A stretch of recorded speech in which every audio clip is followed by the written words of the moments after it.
Graça e paz, irmãos.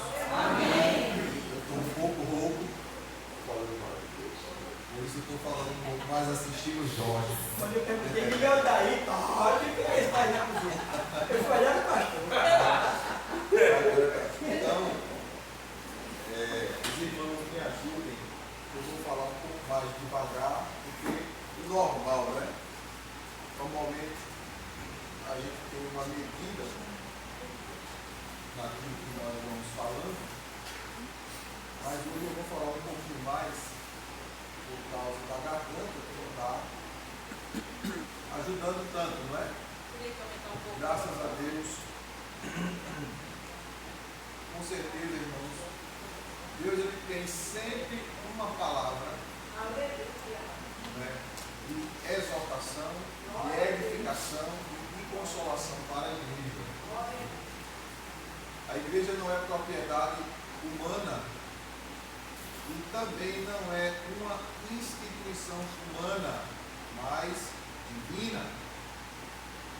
Por ela ser uma instituição divina, segundo o próprio Cristo, que disse: edificarei a minha igreja.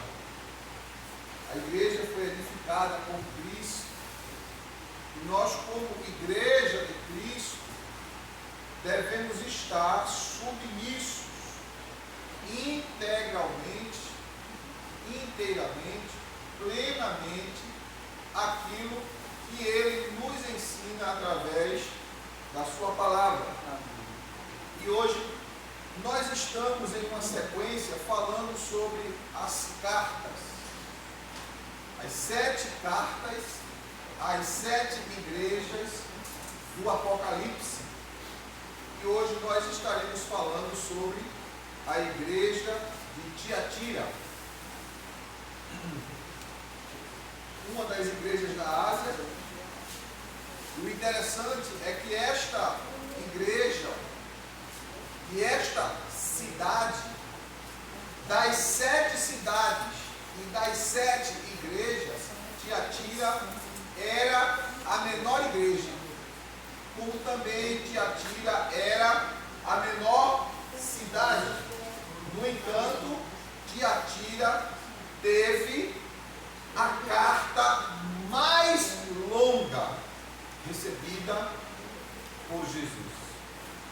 E o texto sagrado, né, você está com a sua Bíblia aberta, deixe ela aberta, no livro do Apocalipse, no capítulo 2, no versículo 18 em diante, onde nós iremos refletir, meditar e ver o que é que Deus quer falar conosco nesta noite, através dessa carta. Essa carta não foi escrita para os não cristãos. Essa carta foi escrita para os cristãos. Serviu para aquela igreja há 2000 anos atrás e serve para a igreja de hoje. Porque a palavra de Deus, ela não passa, ela não muda, ela continua fiel e ela permanece para sempre. E diante disso, nós observamos, dentro do contexto bíblico e dentro do contexto histórico, Tiatira ficava a 65 quilômetros a sudeste de Pérgamo. E Pérgamo era uma cidade, antes de Tiatira, nós falamos sobre ela semana passada. Essa cidade de Tiatira, ela foi construída por Seleuco I, que era um dos generais do exército de Alexandre Magno, também conhecido como Alexandre o Grande. Essa cidade, quando foi construída, ela tinha por objetivo ser um lugar onde se guardava as munições, armamentos, reservas para o exército de Alexandre. Quando esta cidade foi construída, o objetivo era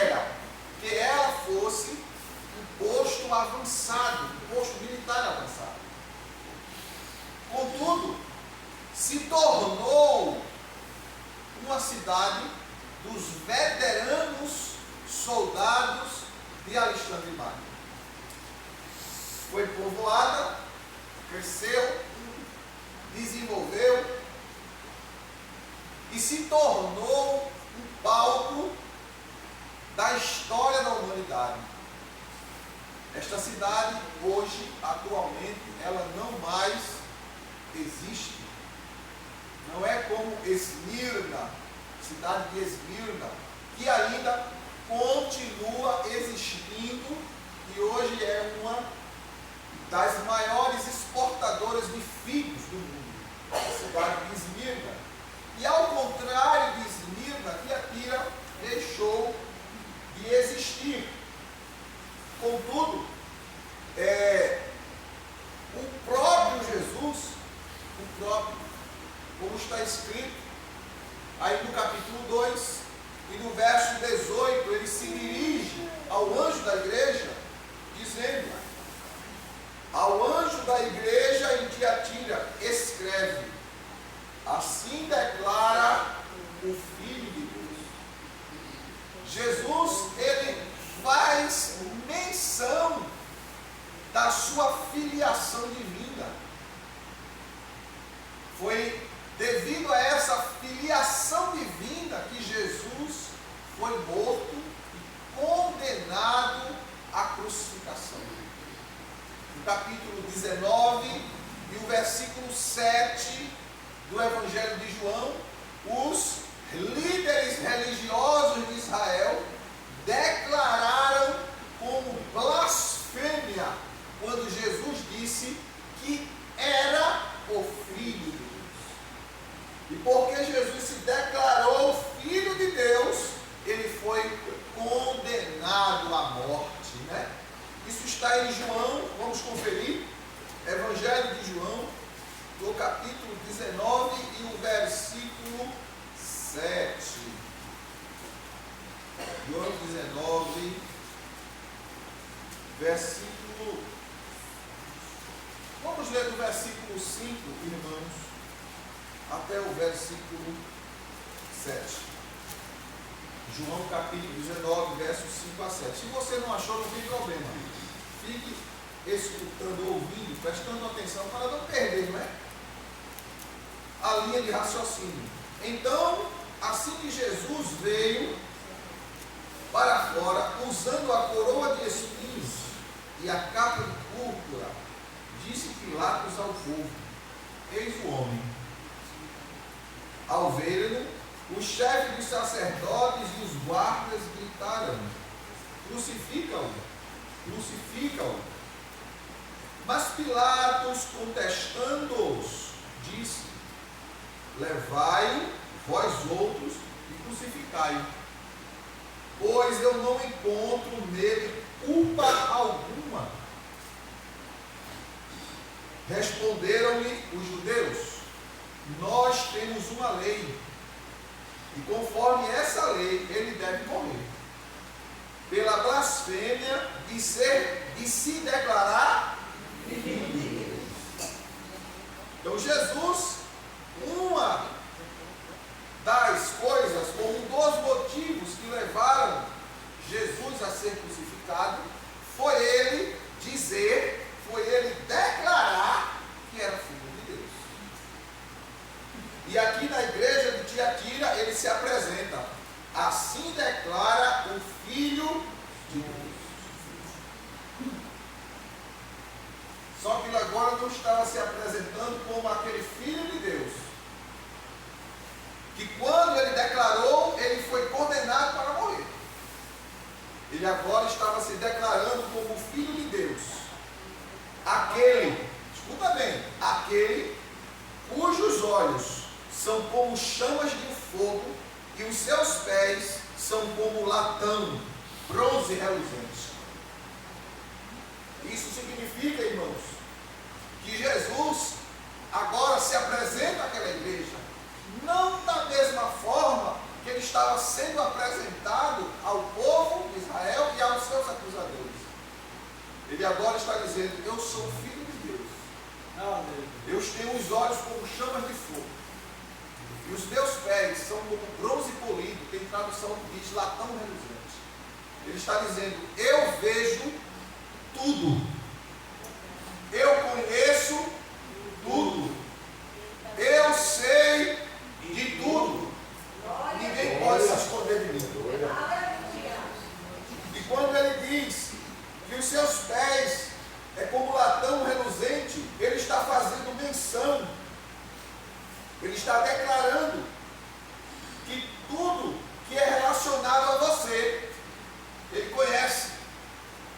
E que ele traz justiça e ele pede conta de todas as coisas. Quando ele diz que tem os pés como latão reluzente, em sequência ele diz, eu conheço as tuas obras. É Deus que firma, que afirma o que eu faço e o que você faz. E quando nós saímos dentro do contexto daquilo que ele preparou para mim e para você, ele vem trazer justiça. Ele vem esmagar. Porque o bronze era símbolo de justiça. Assim como está escrito em Números 21, versos 6 a 8, que o povo de Israel blasfemou de Deus e de Moisés. E de forma imediata Deus manda serpentes ardentes contra a nação de Israel. Porque o povo começou a reclamar. Eu até falei aqui quinta-feira no ciclo de oração, ré. É uma marchinha que tem no carro, todo crente tem que ter ré. Ré é quando a gente precisa voltar atrás. Crente que não tem ré, ele não vai para frente. Você sabia disso? Crente que não tem ré, ele não vai para frente. Porque muitas vezes a gente precisa voltar atrás. E voltar atrás não significa perder. Não significa desistir. Mas significa se reajustar para prosseguir. E Deus manda serpentes ardentes contra a nação de Israel. E o povo começa a ser picado e a morrer envenenado. E o povo vai a Moisés e diz, Moisés, nós pecamos contra Deus e contra ti. Roga a Deus por nós. E Moisés vai a Deus e Deus diz a Moisés, levanta uma serpente em uma haste de bronze. Olha agora o bronze chegando novamente. Porque o bronze era símbolo da ação da justiça divina. E aqui em Apocalipse ele diz, os meus pés são como bronze polido. Tem tradução que diz bronze reluzente. E quando Moisés levanta a serpente de bronze, ele diz, diga ao povo, que todas as vezes que eles forem picados pela serpente, se eles olharem para a serpente de bronze, automaticamente eles serão curados. Porque eles só olhavam para a serpente de bronze, porque eles precisavam da cura, porque haviam sido picados pelas serpentes. E eles foram picados porque pecaram, porque reclamaram, murmuraram. E a palavra de Deus diz, lá no capítulo 3, verso 14 do Evangelho de João. Assim como Moisés levantou a serpente no deserto, importa que o Filho do Homem seja levantado. E com isto eu atrairei todos a mim. Ou seja, todos quantos pecam, todos quantos erram, se olhar para Jesus, tem saída para a sua vida, tem solução para o seu pecado. E assim, Jesus diz para a igreja de Tiatira que conhecia as obras dela. como Deus conhece a verdade e cada um de nós, como também conhece a mentira, a palavra de Deus diz na segunda carta aos Coríntios, capítulo 13, o verso 8, nada podemos contra a verdade. Nada nós podemos contra a verdade. A verdade, irmãos, por mais que tentemos esconder, ela sempre vem à tona. Porque a verdade faz parte do caráter de Deus. E quem luta contra a verdade sempre vai ser derrotado. E diante disso, Cristo agora começa elogiando a igreja de Tiatira. E o elogio era: conheço as tuas obras. E ele diz: e conheço também o teu amor. A palavra amor aqui no grego é ágape. Deus conhecia que aquela igreja era uma igreja amorosa, era uma igreja acolhedora, era uma igreja que trabalhava pelos seus e pelo povo. Irmãos, muitas pessoas, escute bem, viu? Muitas pessoas, ou até muitas entidades, podem ter comportamentos e atitudes de filantropia. Como algumas seitas que existem, ou algumas pessoas que adotam uma filosofia de vida, entre aspas aqui, de ser muito caridoso. Mas o apóstolo Paulo diz: olha, se eu pegar todas as minhas riquezas e distribuir aos pobres e não tiver amor, vai ser simplesmente zoada, barulho. Por quê? Porque a manifestação do ágape de Deus é o sacrifício em prol por aquele que não merece. Nenhum de nós merecíamos ou merecemos ser salvos. Nós não merecemos. Mas a graça, o favor de Deus foi revelado em Cristo, a fim de que nós abraçássemos esse favor. Porque pela graça sois salvos mediante a fé. Isso não vem de vós, é dom de Deus. Não vem da prática de um bom comportamento, de uma boa conduta ética ou moral. Não vem.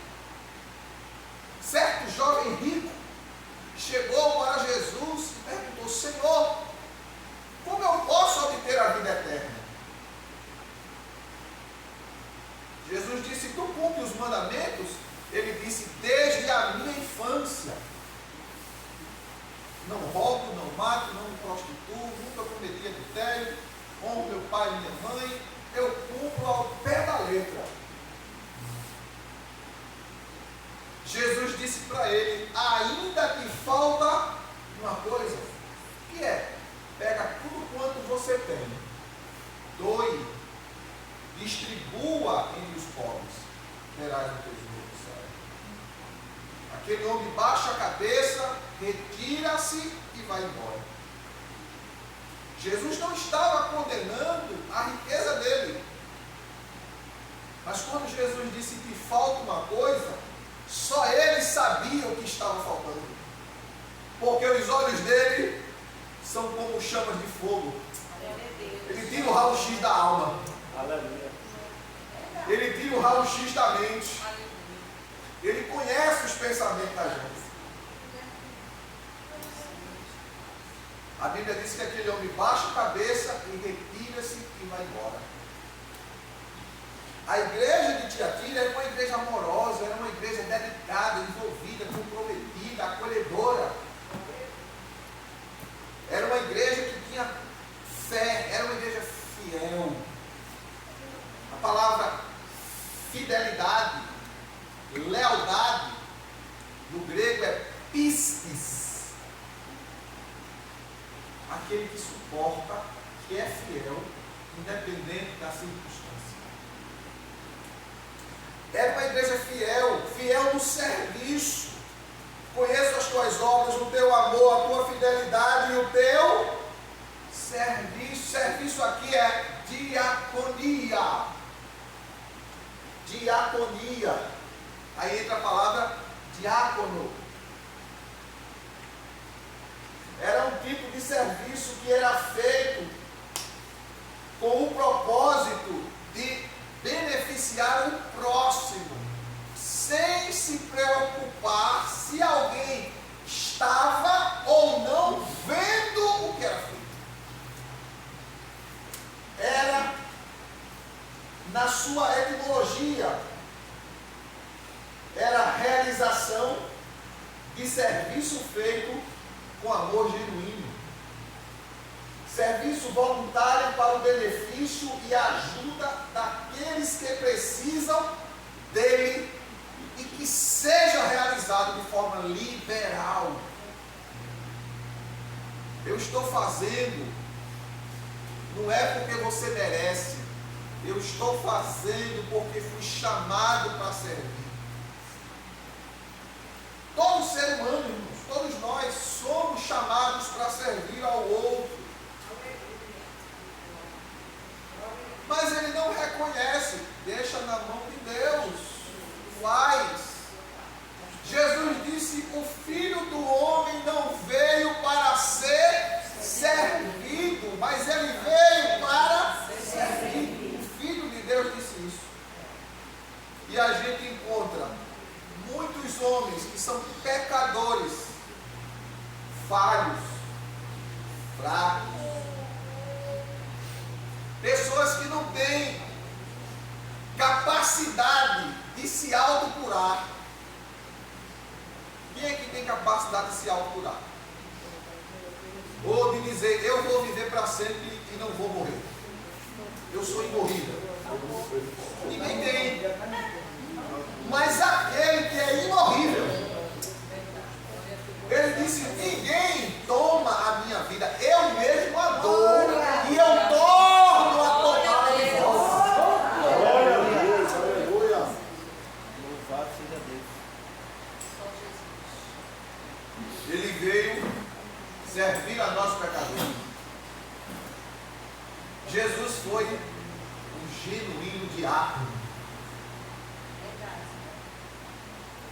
E ainda no texto, ele diz: eu conheço teu amor, tua fidelidade, teu serviço e a tua paciência. Tem tradução que diz perseverança. Bem como sei que estás servindo muito mais agora do que no começo. Ou seja, a palavra paciência aí, no grego é hipomone, ou hipomone. Quer dizer paciência? Porque muitas vezes a gente diz assim: Senhor, eu preciso de paciência. Mas a palavra paciência aqui, naquela igreja, os irmãos eram pacientes de fato. O pastor era paciente de fato. A palavra paciência, do grego pulmone, significa mais do que suportar, passivo de privações ou provações. Essa palavra significa, na verdade, uma constância ou uma persistência positiva. Pessoas que desistem facilmente das coisas. Rapaz, eu sou crente há tanto tempo, eu oro tanto, eu busco tanto, parece que Deus não me ouve, Deus não me responde, Ele está em silêncio comigo. Deus está ouvindo, Deus está escutando. E Deus quer saber se você tem paciência para desenvolver sua fé.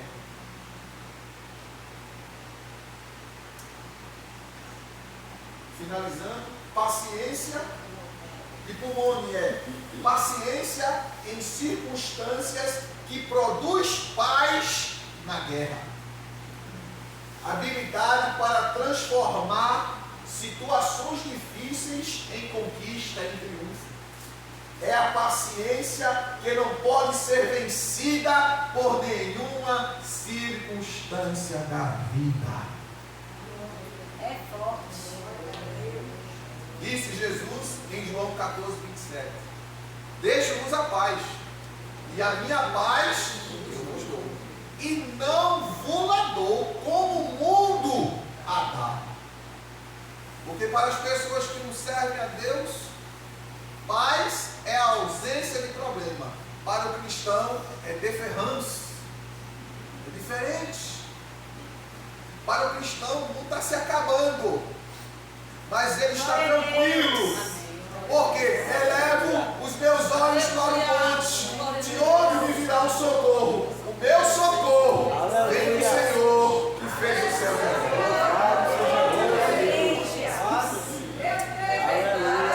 Glória ao nome de Jesus. E o Senhor Jesus continuou falando com aquela igreja. Tinha muitos pontos positivos. O Senhor trouxe um elogio dizendo que ela estava tão bem, que ela tinha crescido, que ela tinha progredido, mas ela tinha um erro gritante. Por quê, irmãos? Isso demonstra, irmãos, que não há igreja, vamos traduzir para os nossos dias,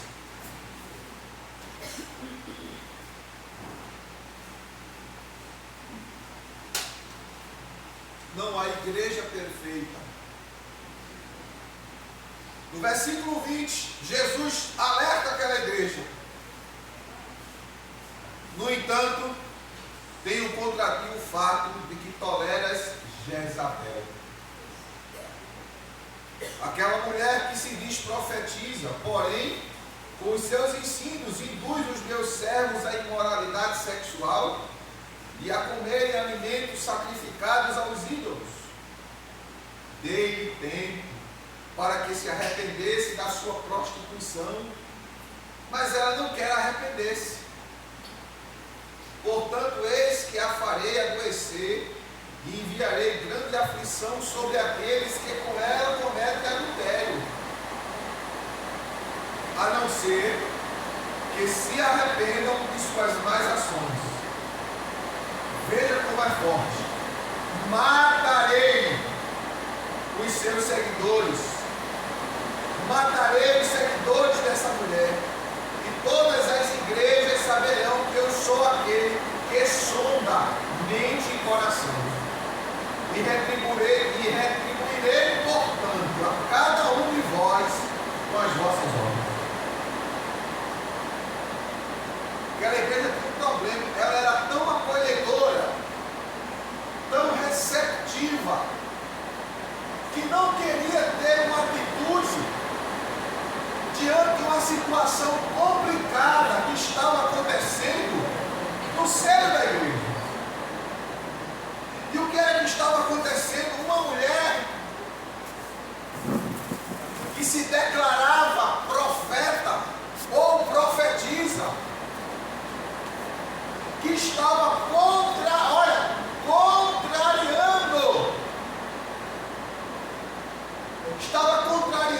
o ensino bíblico. O ensino bíblico. Contradizendo o pastor, indo de encontro o que a palavra de Deus ensina. E dentro desse contexto, ela estava dividindo a igreja.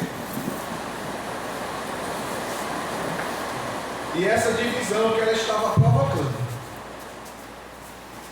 na igreja estava levando parte da igreja a uma derrocada espiritual.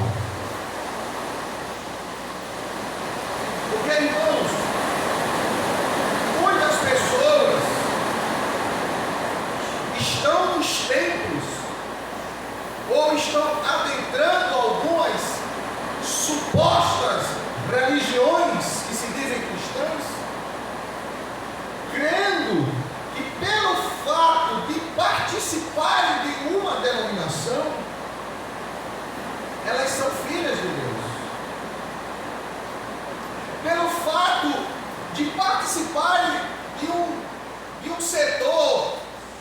em uma linha religiosa, isso dá a ela o direito de salvação.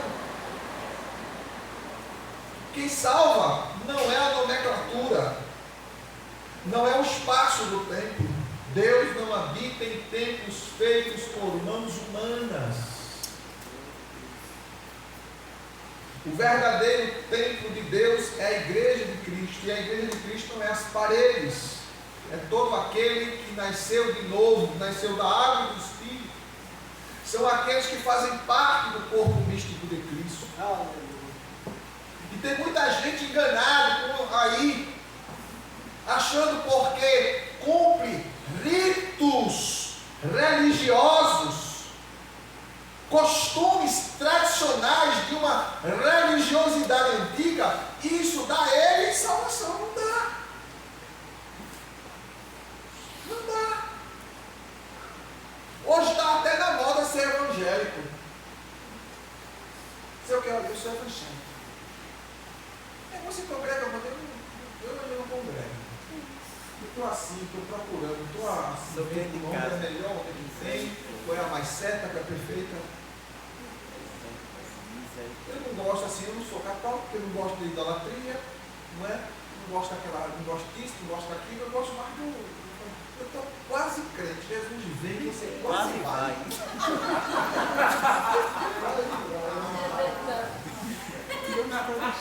Quase vai.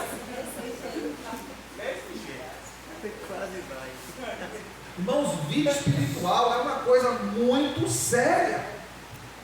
Jesus não brincou na cruz e se impindou, não. Eita, Deus, é verdade. Ele se impindou de verdade. E você não tem ideia da dor. Porque ele não só sentiu uma dor física, mas uma dor espiritual. Todo o inferno estava ali, tentando destruí-lo. Você acha que quando ele estava gritando, Eli, Eli, lama sabachthani, Deus meu, por que me desamparaste? A dor do abandono, ele sentiu a dor do inferno. Por que a dor do inferno? Porque naquele momento, Deus o abandonou literalmente. Por quê? Quando ele disse, Deus meu, por que me abandonaste? Deus não estava vendo Yeshua. Deus não estava vendo o seu filho. Deus estava vendo um bando de condenados ao inferno, a começar por mim. Ele estava vendo Silvio, ele estava vendo Cleide, ele estava vendo Rose, Jorge, Genildo, Marilene, Isabel, Marcelo. Ele estava vendo todos os pecadores do mundo. Se eu não tenho nada com o pecado.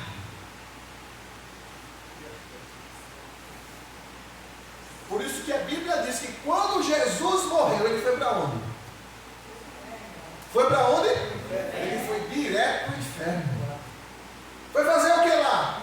Tomar aquilo que o homem deu para o diabo. O que foi que o homem deu para o diabo? As chaves. Chave de quê? A autoridade da vida que Deus tinha dado ao homem. Adão disse, não peque. Quando ele peca, ele deu para o diabo. Glória a Deus. Jesus desce lá e diz, vem cá, me dá a chave de novo. Por isso que Paulo diz que Jesus é o segundo Adão. Adão foi feito pelas mãos de Deus. Jesus foi gerado pelo Espírito Santo. Puro, sem mácula. Senhor, quem subirá o santuário para te adorar? Aqueles que têm as mãos limpas, o coração puro e julga retamente. Um dia eu vou falar sobre esse assunto aqui, para a gente entender de uma forma mais ampla o que Deus quis dizer com isso. Então Jesus desce, e a Bíblia diz, na primeira carta e na segunda carta de Pedro, o apóstolo Pedro diz que ele foi e pregou aos espíritos que estavam lá no inferno. E a Bíblia diz que foram rebeldes na época do dilúvio que Noé pregou durante 100 anos. E eles não se arrependeram. Jesus chegou lá e disse: quando toma a chave, eles indagam: quem és tu? Eu sou a arca que Noé construiu. Glória a Deus. Eu sou a arca. Aleluia. Glória a Deus. Eu era a salvação nos dias de Noé, mas vocês rejeitaram. E eu vim aqui pegar o que é meu de direito. É tanto que quando ele pega, ele não vai diretamente para o Pai, não. Ele dá uma paradinha aqui. Aparece para quem? Para Maria. Por que ele não foi aparecer primeiro para os machos, para os homens, para os discípulos? Apareceu logo para uma mulher, uma ex-prostituta. E ela chorando no jardim ali. Ela queria o corpo, ela nem sabia, não estava nem lembrada que Jesus ia ressuscitar. E ela chorando, e Jesus chega e diz: Maria. E ela: onde puseste o corpo do meu Senhor? Diz que eu vou buscar. A pessoa, uma mulher pegar um corpo, um homem morto, mal cheiroso, mas ele não estava nem aí, irmão. Diz onde puseste que eu vou buscar. Aí Jesus fala de novo: Maria. Ela: mestre. Ele diz: calma, Maria. Não me toca. Não me detenhas. Eu estou subindo para o Pai. Aleluia. Glória a Deus. Estou subindo para o Pai. Aleluia. Mas vai para meus irmãos e teus irmãos e dizem que eu ressuscitei e que eu vou adiante deles. Eu vou lá encontrar com eles na caminho. Maria sai disparada, irmãos. Ele está vivo, ele está vivo, ele está vivo, ele está vivo. Aleluia.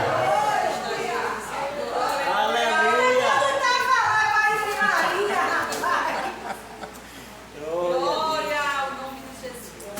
Eita, Deus lindo. E quando Maria chega lá, que diz aos discípulos: eu vi sim, Maria veio. Como ele está vivo. E quando Maria estava dizendo que Jesus entra, ele diz: Pai, seja comigo. Senhor. E ficaram tudo apavorados, tudo com medo. Você imagina, está tudo trancado. Daqui a pouco Jesus entra: Pai, seja conosco. Eita. Eu fui e foi abrir a porta. Vou entrar por onde, Senhor?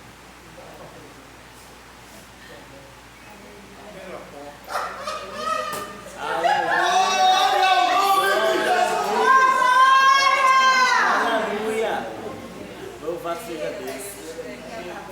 Por isso que nós estamos sentados aqui, vamos cercar a mesa com ele. Glória a Deus. Eita, glória. Eu só estou aqui por causa dele. Aleluia. O interessante é quando ele aparece aos dois, aparece aos 11, né? Judas tinha já morrido. Tomé não estava. Mas os discípulos ficaram maravilhados. E Jesus senta, conversa com eles, dialoga com eles. E vai.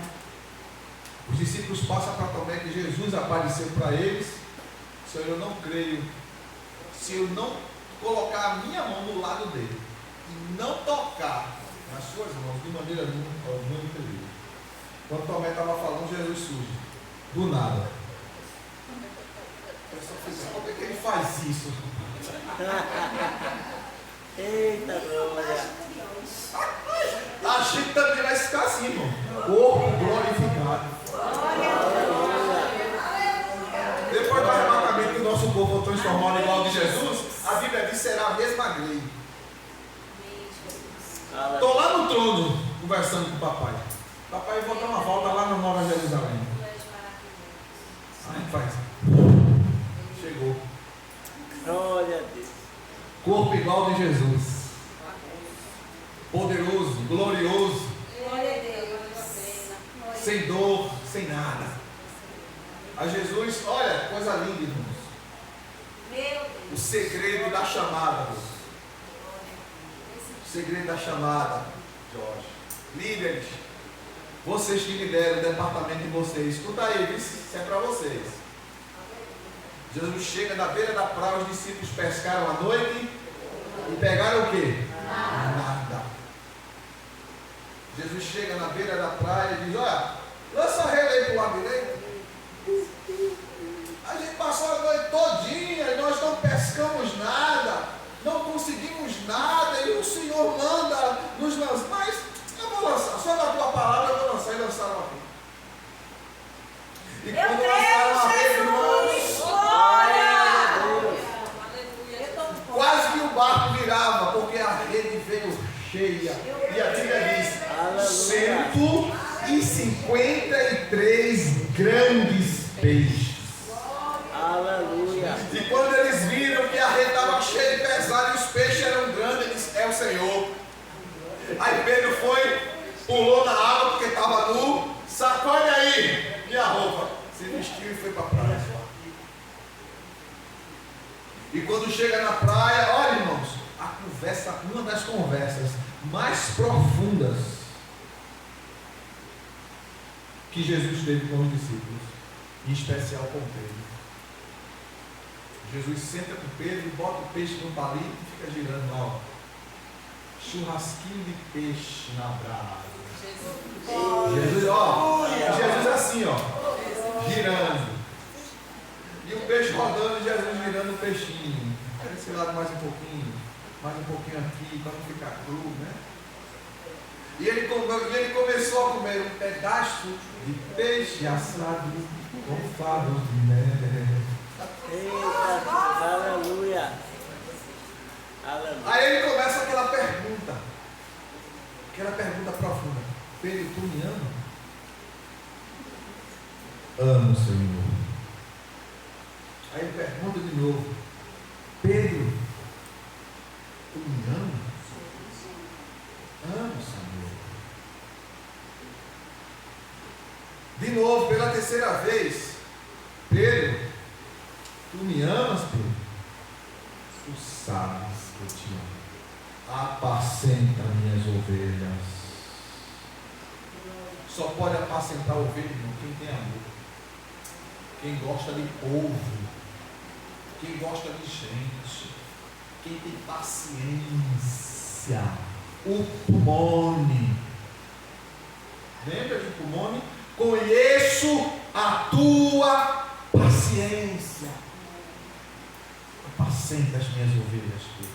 Se tu me ama, tu vai cuidar do meu povo. É difícil, é complicado. O povo é difícil, mas cuida do meu povo. Está ouvindo, líderes?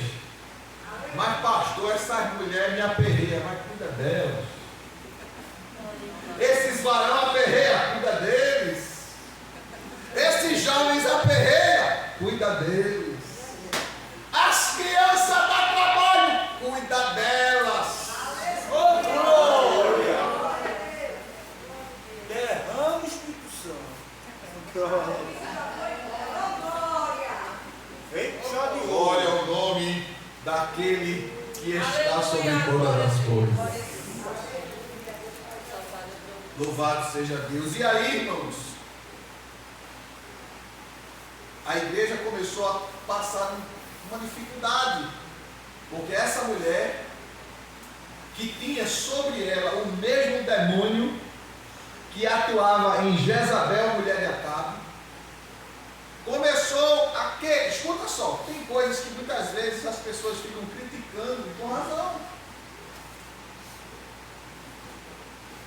Essa mulher começou a dividir a igreja, a dizer que a doutrina que o pastor ensinava era muito rígida e que não podia ser assim. Foi o que aconteceu. Vocês podem participar das coisas da vida. As coisas da vida são para serem usufruídas. Olha, mas que coisas, irmãos? Ela estava levando a igreja a se envolver com os negócios da cidade. A cidade tinha um comércio muito pujante. E muitos irmãos trabalhavam no comércio. Só que muitas coisas que eram vendidas e comercializadas eram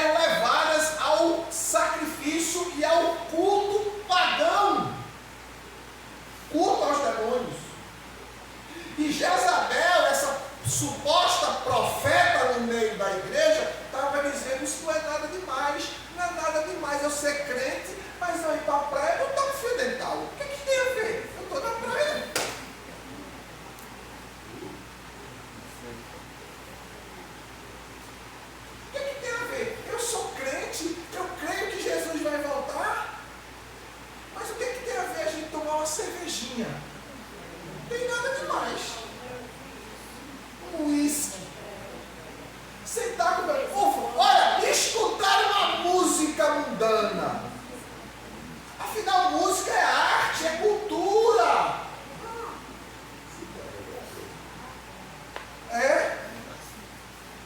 Eu preciso relaxar. O crente relaxa nos pés de Jesus. O crente se realiza lá nos pés de Jesus. E essa profeta estava levando a igreja a viver uma vida imoral. Porque, afinal de contas, muitos irmãos que dependiam e viviam do comércio tinham que conquistar, tinham que se manter. Isso não é nada demais. E com isso começou a mistura entrar na igreja. E o pastor, que era um homem muito amoroso, muito paciente, estava dizendo, meu Deus, como é que eu vou fazer? Afinal de contas, ela também tem uma alma. Só que ela não queria ouvir. Tem pessoas que você tem que ter muita graça, muita paciência, mas ela não quer ouvir. O que diz o texto? Jesus dizendo para ela, eu dei tempo para ela se arrepender, mas ela não quer se arrepender. O que é que eu vou fazer? Eu vou lançar ela no leito. Eu vou tirar-lhe a vida. E todos aqueles que seguem seus ensinamentos, eu também vou tirar-lhe a vida. E o interessante, irmãos, que a mesma coisa aconteceu com Jezabel, a mulher de Acabe. Essa mulher de fato existiu, a história dela está lá em 1 Reis 17 em diante. Essa mulher casou com um rei de Israel, ela manipulou o rei de Israel, levou a nação de Israel a adorar Baal, a se prostituir, a fazer sacrifícios aos ídolos, sacrificar até crianças. Os irmãos têm uma ideia? E quando Deus destrona Acabe, Deus levanta Jeú e diz, olha, tu vais até Jezabel, tu vai matar Jezabel e não vai deixar um descendente de Jezabel vivo. Capítulo 9 de 2 Reis diz que Jeú entrou em Jerusalém, Jezabel estava lá em cima do palácio. Ele gritou, por Jeú e pelo Senhor. Empurraram Jezabel embaixo, Jezabel se esborrachou, os cães comeram Jezabel, só deixou os pés, comeram ela. E os filhos que ficaram vivos, Jeú foi atrás e matou todos os filhos de Jezabel. Por quê, irmãos? Porque o salário do pecado é a morte. Atrai a ira de Deus. Muita gente fala, mas Deus é ruim assim, é? Irmão, Deus é tão ruim que deu Jesus para que eu não vá, para que você não vá para o inferno. De tão ruim que Deus é. Pegou o que era meu, ruim, doença, pecado, condenação, morte, tudo que era meu, tudo que era nosso, e cravou na cruz. E cancelou todos os nossos pecados.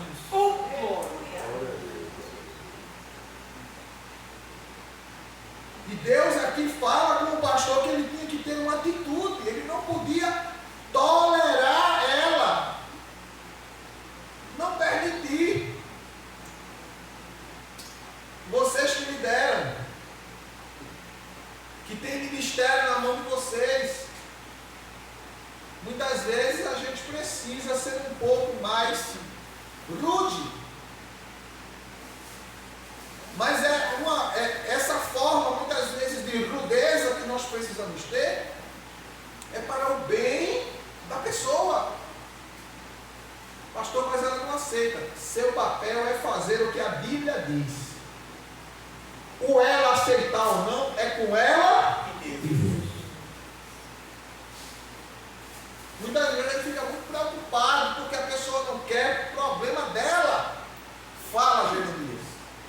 Fala e não te cala. Senhor, eles não vão ouvir. Eu não quero saber se ele vai ouvir, Jeremias. Eu estou dizendo a você, fala e não te calas. Porque eles não vão ter desculpa de dizer, eu não ouvi, eu não sabia. E o Senhor, ali, fala com aquele pastor, para que ele tome uma atitude. E com os demais, no versículo 24, todavia, aos demais que estão em Tiatira e que não seguem a doutrina dessa mulher, e não aprenderam como eles costumam falar, os profundos segredos de Satanás. Irmãos, essa mulher queria levar, olha, dentro desse contexto, historicamente falando, ela queria trazer uma mistura de cristianismo com espiritismo, com bruxaria. Já ouviram falar da candombleia? Quem já ouviu falar aqui da candombleia? Alguém já ouviu? Só a Mineiri. Candomblé. É uma igreja com o nome de evangélica, mas com rituais de candomblé. Aí quando começa o culto, começa a ouvir, daqui a pouco, o povo está tudo assim, ó.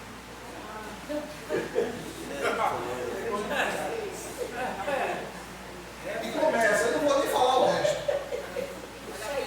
Era uma coisa mais ou menos como isso.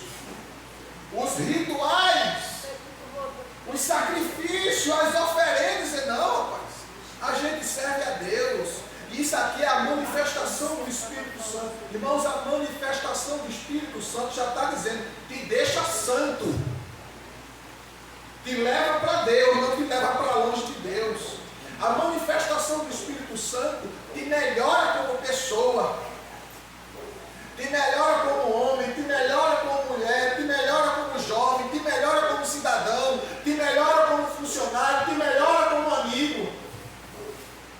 Não deixa tu pior não, melhora, porque a ação do Espírito Santo é para nos santificar, não é para nos afastar de Deus.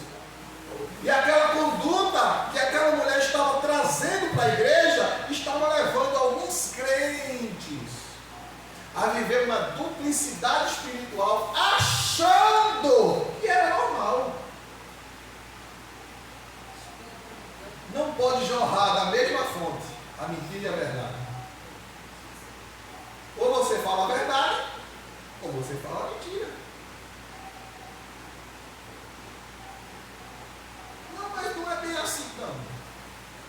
Jesus disse que a palavra do cristão é sim, sim. Não, não. Se passar disso é de procedência maligna. E Jesus, lá no versículo 25 do capítulo 2, ele diz, tão somente apegai-vos com firmeza ao que tendes, até que eu venha. O que é que eles tinham? O que era que a igreja de Tiatira tinha? Que apega a ela? A palavra. Aleluia. Te apega ao que tu já aprendesse com a palavra. Te apega ao que tu já ouviu. Mas pastor, eu não sei ler não, mas tu ouviu, tu não aprendeu que Jesus é o caminho, a verdade e a vida, sou ele para o céu. Te apega a isso? Aleluia. Segura, te segura por Jesus. Glória a Deus.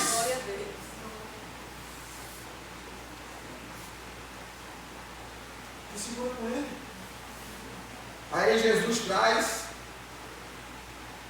a última mensagem àquela igreja, ao vencedor. Aquele que permanecer nas minhas obras até o fim, eu lhe darei autoridade sobre as nações. Oh, glória! Louvado seja. E ele as governará com cetro de ferro e as reduzirá a pedaços como se fosse vaso de barro. Sabe por que ele diz cetro? Nem tem tradução que diz cajado, outra que diz vara. Existia na ponta do cajado, escuta aí, na ponta da vara do pastor, existia lá na pontinha um pedaço na cabecinha da vara de ferro. Qual era o objetivo? Quando os lobos atacavam, ele usava aquela parte de ferro para ferir o lobo. Então por isso que ele diz aqui, ó, eles governarão com cetro de ferro. Porque quem não obedecer vai ser quebrado. Tem tradução que diz ferido. E eu lhe concederei autoridade semelhante à que recebi de meu Pai. Também lhe darei a estrela da manhã. Aquele que tem ouvidos, compreenda o que o Espírito revela à igreja. Glória a Deus. Você entendeu a mensagem de Deus nessa noite para você? Você entendeu o que Deus quer da sua vida? Faça. Não deixe para depois o que Jesus te ensina, te pede, te chama hoje. Porque amanhã pode ser tarde. Amém? Pense nisso. Reflita nisso. Não saia daqui sem você fazer uma introspecção, uma reflexão. E mude de vida, mude de atitude, abrace a Cristo. Envolva-se com Cristo. Viva a palavra de Cristo. Para que você seja encontrado nas mansões celestes. Amém? Amém? Que Deus nos abençoe em nome do Senhor Jesus. Nós vamos agora cercar a mesa. Nós vamos agora.